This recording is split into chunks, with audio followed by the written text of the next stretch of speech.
अनेकांना सतत होणारे डोकेदुखीचा त्रास असतो, पण हे कळत नाही की ही साधी डोकेदुखी आहे की मायग्रेन. आजच्या व्हिडिओमध्ये आपण तेच जाणून घेणार आहोत की मायग्रेन होण्याची कारणे काय आहेत किंवा सुरुवातीला काय लक्षणे दिसतात आणि आपल्या रोजच्या दैनंदिन जीवनामध्ये काय बदल करायला हवेत हे सविस्तर जाणून घेणार आहोत. त्यामुळे व्हिडिओ शेवटपर्यंत नक्की पहा. पहिला म्हणजे तर मायग्रेन म्हणजे काय? मायग्रेन हा डोकेदुखीचा एक गंभीर प्रकार आहे. यामध्ये डोक्याच्या एका बाजूला जोरात ठणकणारी वेदना होते.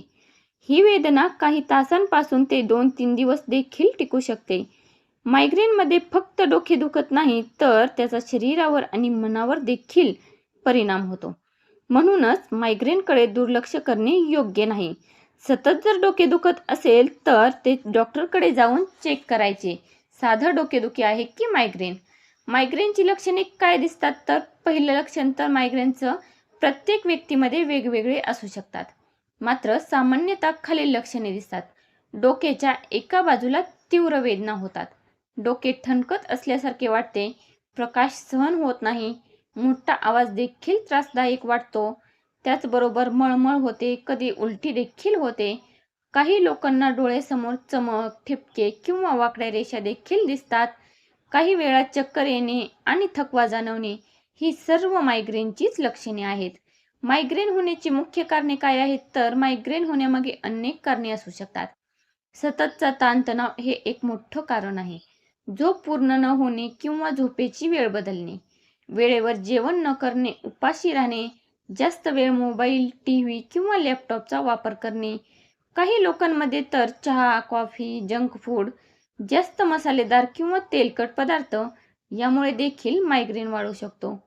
मायग्रेन वाढवणाऱ्या सवयी काय आहेत, तर रात्री उशिरापर्यंत जागरण करणे, तसेच सकाळी उशिरा देखील उठणे, पाणी कमी प्रमाणात पिणे, सतत मानसिक तणावात राहणे या सवयी हळूहळू मायग्रेनचा त्रास वाढवतात. एकदा का हा मायग्रेनचा त्रास सुरू झाला की नंतर औषधे घेऊन देखील फरक पडत नाही. म्हणूनच आधीच आपल्या सवयीमध्ये बदल केले पाहिजेत. जसे की आता वरती सांगितल्याप्रमाणे उशिरा झोपणे हे सर्व टाळायला पाहिजे. मायग्रेनवर घरगुती तात्पुरता उपाय काय आहेत, तर मायग्रेनमध्ये काही घरगुती उपाय उपयोगी ठरू शकतात. आल्याचा चहा घेतल्याने वेदना कमी होण्यास नक्कीच मदत होते. तसेच कोमट पाण्यात लिंबू पिणे फायदेशीर ठरते. डोळे बंद करून शांत अंधाऱ्या खोलीत आराम घ्यायचा. डोक्यावर किंवा कपाळावर थंड पाण्याची पट्टी ठेवायची. दररोज थोडा वेळ प्राणायाम किंवा ध्यान करणे देखील गरजेचे आहे.